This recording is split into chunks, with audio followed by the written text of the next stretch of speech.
Sitting down with Zach Harting, who is among others, newest member of the 2022 World Short Course Championships U.S. roster. I just wanted to ask you a little bit about that. You were at U.S. Open this past weekend. I'm going to get into that as well. But getting added to the roster to go to Australia with about 2 weeks' notice, can you take us through that process and what it looked like for you and how you had to adjust to prepare for this upcoming World Championships? Yeah, it was actually I had 8 days notice before we had to leave. So I got a text Monday, and I knew that there was some roster changes going on in the two fly department with Luca's shoulder getting hurt, and so I saw Trenton got added, and he had came and visited me in between the Toronto World Cup and the Indy one, and then we drove up together. So I was happy for him. I'm like, all right, then I'm like, that's all the changes that are being made. And then I'm like, they got to be leaving soon. It's like right around the corner, sometime in December. And it was last Monday, a week from yesterday, that I get a text from my coach, and he's like, hey, just got off the phone with Lindsay Mantenko. There's a chance it's not come to you yet, but if it does come to you, they want to know if you would go to Short Course Worlds. And I'm reading that text, and it's like noon. I'm trying to make lunch for afternoon practice, and I was like very caught off guard because I wasn't planning on getting that text. And I was getting ready to go to training trip after U.S. Open. And I was like, okay. So I called my wife, and I was like, hey, by the way, I know I had one scheduled trip, but we might swap out the training trip for Australia. And she's like, have fun with the kangaroos. So I was like, I guess I don't have anything better going on. So I'm like, yeah, I'll go if it comes to me. The next Team USA trip is never guaranteed. So you take them when you get them, and then you just go and enjoy them.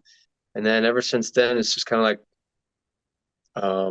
okay, I've been on the team that was my joke at US Open. I'm like, I've only been on the team 2.5 days. So, I don't even know when the meet starts.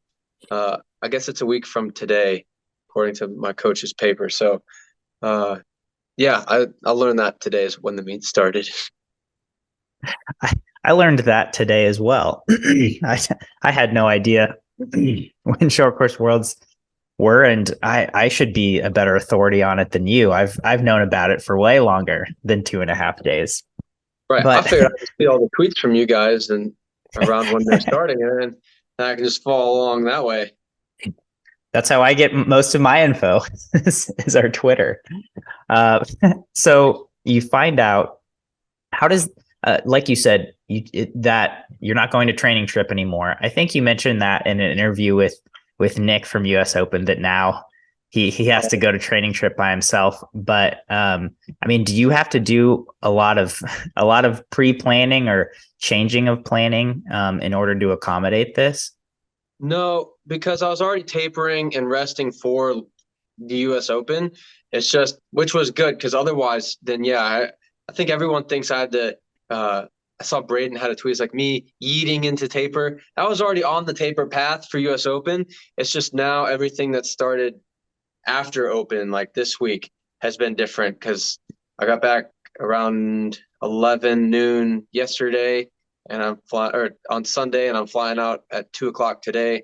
So I had 48 hours at home, and then basically just to repack bags, grab different snacks, and then hit the road again. So there was not a whole bunch of changing stuff, because I was already kind of on this plan. It's just kind of extending this. And I'm sorry, Nick, that you're going and you're going to be the only pro down there. I do feel bad about that. I didn't tell Nick right away. I was hoping he would just kind of find out naturally. And then we were in the water one day. I'm like, I'm not going on a training trip, dude. I'm sorry you're going by yourself. And he was really happy for me. He's like, oh, that's way better. He's like, good for you. And I was like, I'm sorry I'm leaving you by yourself.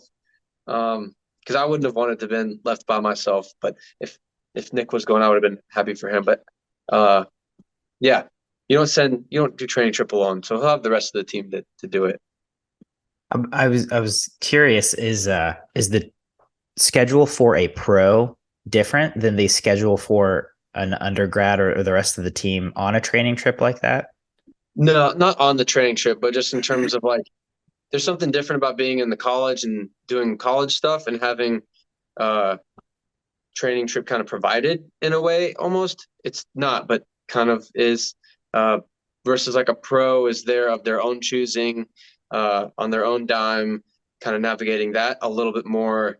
It's a career for them versus it's student athlete life still for the college people. So it's just different approaches in terms of that regard. And then in terms of like our pro group will do a little bit different if we don't have dual meets, so we don't rest for those or rest for mid-season or something. So that's why we were all resting for the US Open to be good there, as to kind of see where we were at, especially coming off of we took pretty long breaks this summer, Nick and I both. So this is kind of see where you're at and enjoy taper a little bit before we go into the next big cycle.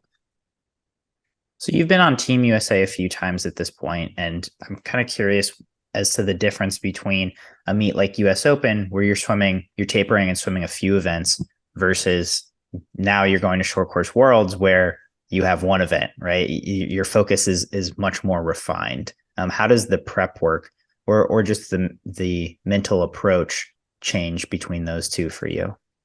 Yeah, it's kind of funny because like with US Open, I'll fly out and it's in Greensboro, so it's like a 2 hour flight for I did two events there versus I'm going to fly 14 hours from once I get to LA, it's a 14 Yeah. something hour flight from there for one race. So it's kind of like uh make the most of it.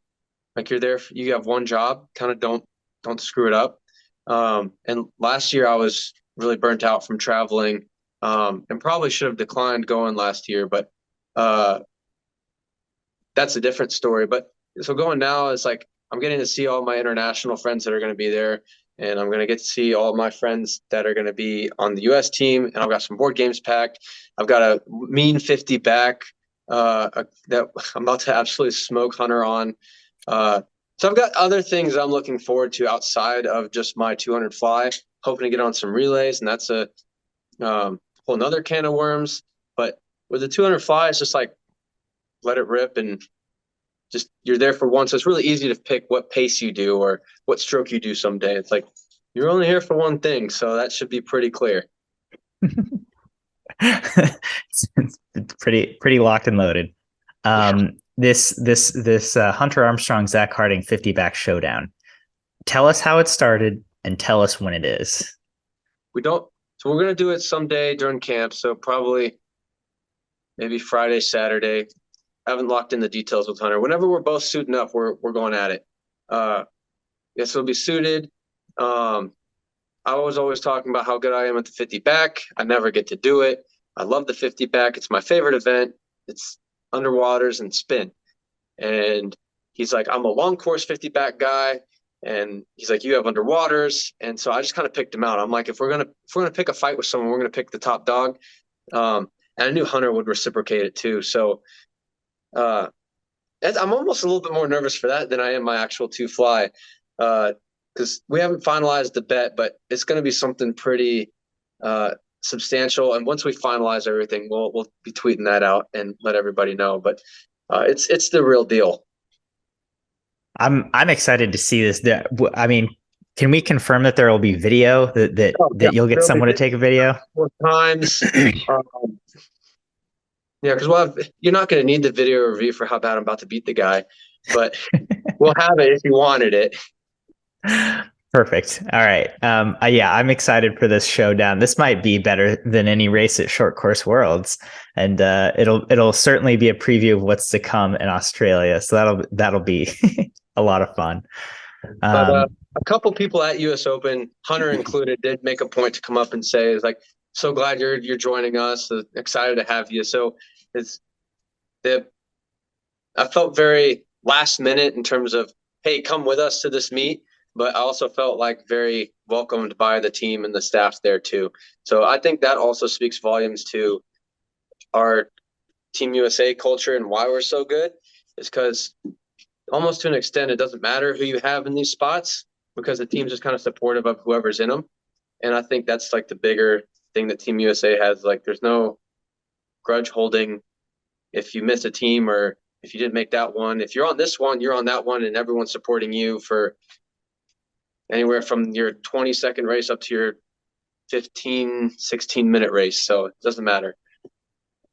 That is really nice. And that's really great to hear that you were getting such positive feedback as such a last minute thing. I am curious, you mentioned that last year when you went to, I think you alluded to Short Course Worlds, you were kind of burnt out on travel. Can you explain that a little bit? Yeah, so from June 1st of 21 to December 31st of 21, I was home for, I think I added up, it was 8 weeks. And 2 of those weeks were the 2 weeks before trials. So 1 week was after Olympic trials, and then go and do the Olympic training camp, which was awesome and an experience, hopefully not of a lifetime. I'm going to try and make that a two-time one. But then I only had a little bit. I went right into vacation with either my friends or my family, kind of back to back, and then had a week at home. Flew out for 5 weeks in Italy for ISL. Came back for 3 or 4 weeks, then went back to the Netherlands for ISL. And then this is where it really got wild. I came back. I had a week off at home, and then I think on Monday or Sunday I flew out to Golden Goggles. On Wednesday I flew back, and then on Friday I flew back out to Abu Dhabi for Short Course Worlds. And so I've learned about myself that was a little bit too much time away from home, and all the stress that like living out of a suitcase can bring. Because even when I was home for like a month, I didn't put the suitcase away because I need to grab it to start packing soon. And so I don't know. It started like even when I was home, it didn't feel like I was home because I was just about to up and leave again. So I couldn't get back in a routine that I kind of had and enjoyed from pre-Olympic trials, and because I was never home long enough to do that. So I was happy once I'd finished Abu Dhabi and gotten home that I could have a long period of time that I didn't have to go anywhere. So that was just what I learned about myself. Some people travel and can be on the road all year long and be totally happy and fine, but I think that my race in Abu Dhabi struggled because of that. So hoping to not make that mistake again. Now that I haven't traveled anywhere in a while, I had the U.S. Open, but that was a weekend trip, so this shouldn't be too bad. We're excited to go to Australia and rip it.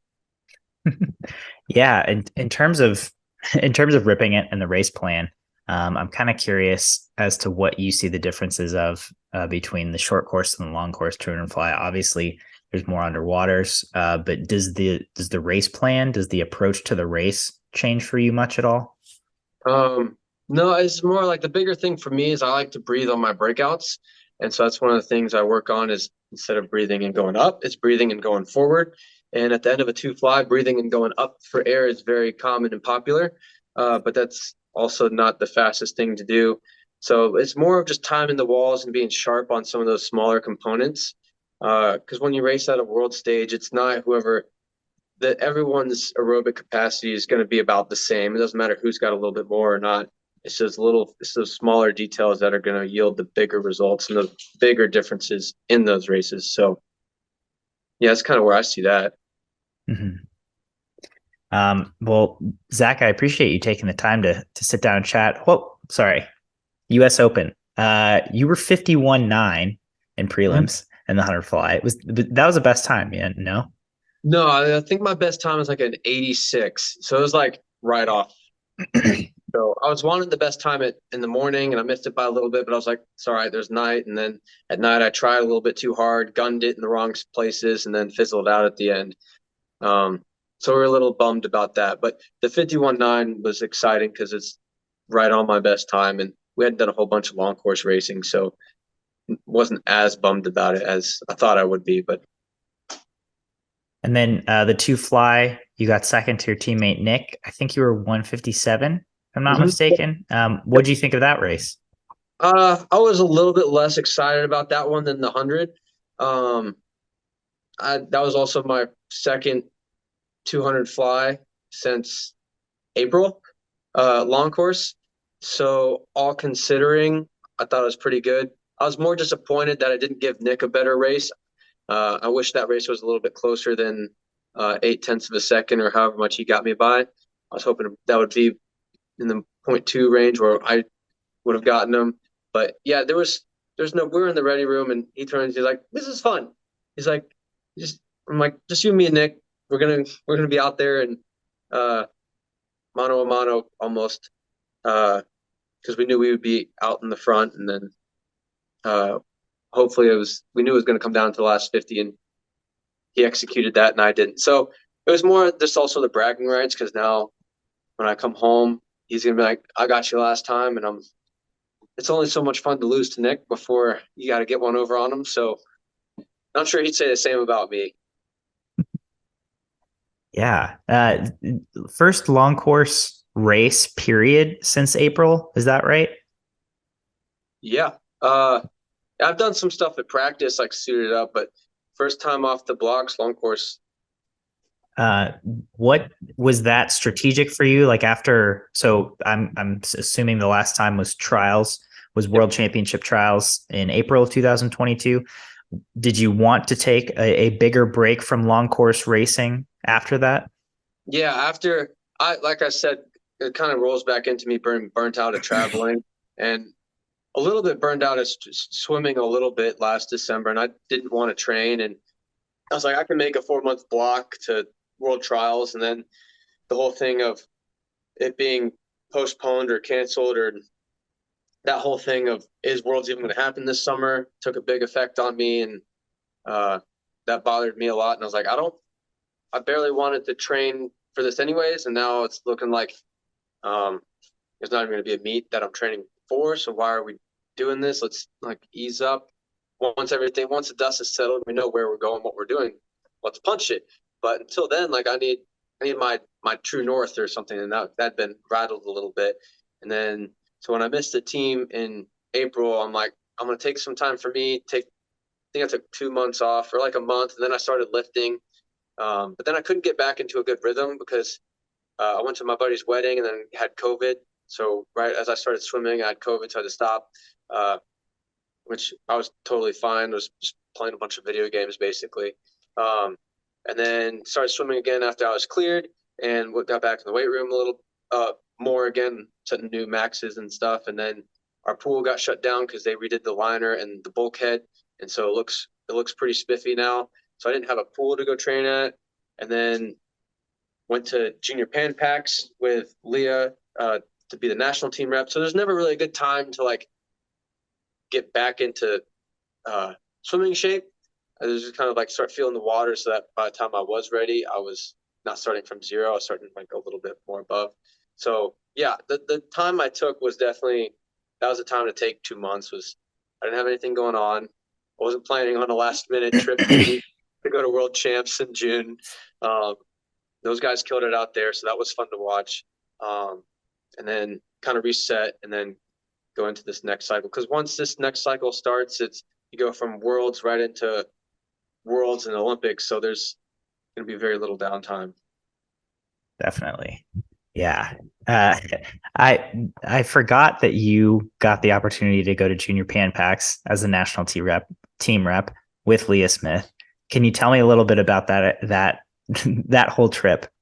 Yeah. Well, that trip was a blast to begin with because it was Hawaii and our view is beautiful from our rooms. And so just kind of at night, I'd take my laptop out there and I was trying to learn some Python and SQL and stuff. And so I'd be doing that on the balcony at night. But it was a lot of fun. Like, because I remember my junior trip and it was with uh, Mitch, and he had the flag, and the whole on our watch thing was born on my junior world trip, and so they had that same flag at this trip, and so like that was kind of sentimental to me in a way because it's like that was my flag when I was your guys' age and when I was racing in your guys' shoes. Uh, but then it was weird because I was in the representative role of the national team, but I was more like making friends. And I saw some of those guys at US Open, and I knew who they were, and I was excited to see them. Still mess with them. That's where Tiny Mike was born. Um, and so I was kind of asking them stupid questions, but I thought that at the same time, if they can answer a stupid question from me after a race, then they can handle any other sort of interview question that they'll ever get. Uh, so kind of training them for that a little bit. they were all really worried about if they were going to get drug tested or not because they hadn't had that experience before.